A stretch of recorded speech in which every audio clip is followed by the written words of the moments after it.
ధన్యవాదాలు అధ్యక్ష. డిమాండ్స్ పైన మాట్లాడడానికి అవకాశం ఇచ్చిన మీకు మరియు నా నియోజకవర్గ ప్రజలకు భారతీయ జనతా పార్టీకి ధన్యవాదాలు చెప్తా ఉన్నాను అధ్యక్ష.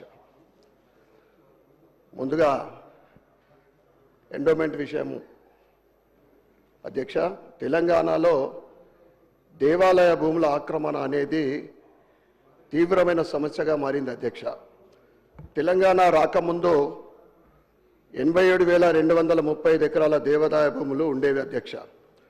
తెలంగాణ వచ్చిన తర్వాత 20,124 ఎకరాల దేవాలయ భూములు కబ్జాకు గురి అయితే కేవలం 1,146 ఎకరాలకు మాత్రమే కేసులు నమోదు అయ్యాయి అధ్యక్ష. కబ్జాకు గురి అయిన మిగతా భూముల లెక్క ప్రభుత్వం దగ్గర ఉందా?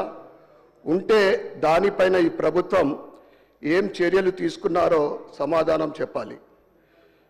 వేలాది కోట్ల ఆదాయం దేవాలయాల నుండి వస్తుంటే వాటి నిర్వహణ అధ్వాన్నంగా ఉంది అధ్యక్ష. కేవలం బడ్జెట్లో 190 కోట్లు కేటాయించి వాటి అభివృద్ధి ఏ విధంగా సాధ్యమో ప్రభుత్వం సమాధానం చెప్పాలి అధ్యక్ష. దేవాలయాలు అన్ని కూడా పర్యవేక్షణలో ఉంచి వాటి కోసం ప్రత్యేక నిఘా బృందాన్ని ఏర్పాటు చేయాలి. ఎందుకంటే గడచిన సంవత్సర కాలంలో తెలంగాణ రాష్ట్రంలో సుమారు 100 పైగా హిందూ దేవాలయాల పైన దాడులు జరిగితే ప్రభుత్వము అసలు ఎందుకు స్పందించలేదో చెప్పాలి అధ్యక్ష. ఇటీవల సికింద్రాబాద్లోని ముత్యాలమ్మ దేవాలయంలో దుర్గామాత విగ్రహం ధ్వంసం చేయబడింది. ఇది భక్తులలో ఆగ్రహాన్ని రేకెత్తించింది. అలాగే శంషాబాద్లోని ఎయిర్పోర్ట్ కాలనీలో ఉన్న హనుమాన్ దేవాలయంలో నవగ్రహ విగ్రహాలు ధ్వంసం చేయడం జరిగింది అధ్యక్ష. ఇది స్థానికుల్లో ఉద్రిక్తను సృష్టించింది. ఈ సంఘటనలు భక్తుల భద్రతపై ప్రశ్నార్థంగా నిలుస్తున్నాయి అధ్యక్ష. ఇటీవల దాడిలో విగ్రహాలు ధ్వంసమైన ప్రతి గుడికి పునఃప్రతిష్టకు అయ్యే ఖర్చు ప్రభుత్వమే భరించేలా నిధులు కేటాయించాలని మీ ద్వారా నేను ప్రభుత్వాన్ని కోరుకుంటున్నాను అధ్యక్ష. తెలంగాణ ప్రభుత్వం హిందూ పుణ్యక్షేత్రాల యాత్ర పథకం తీసుకురావాలని మీ ద్వారా నేను ప్రభుత్వాన్ని కోరుతున్నా అధ్యక్ష.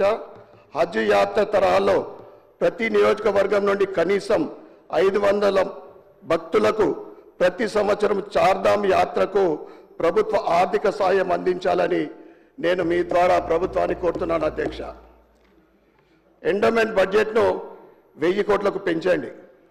కేరళ ట్రావెన్కోర్ దేవస్థానం బోర్డు మాదిరిగా తెలంగాణలో కూడా తెలంగాణ టెంపుల్ డెవలప్మెంట్ అథారిటీ ఏర్పాటు చేసి ఆలయాల నుండి వచ్చే ఆదాయాన్ని పారదర్శకంగా స్థానిక అభివృద్ధికి వినియోగించాలని మీ ద్వారా ప్రభుత్వాన్ని కోరుతున్నాను అధ్యక్ష.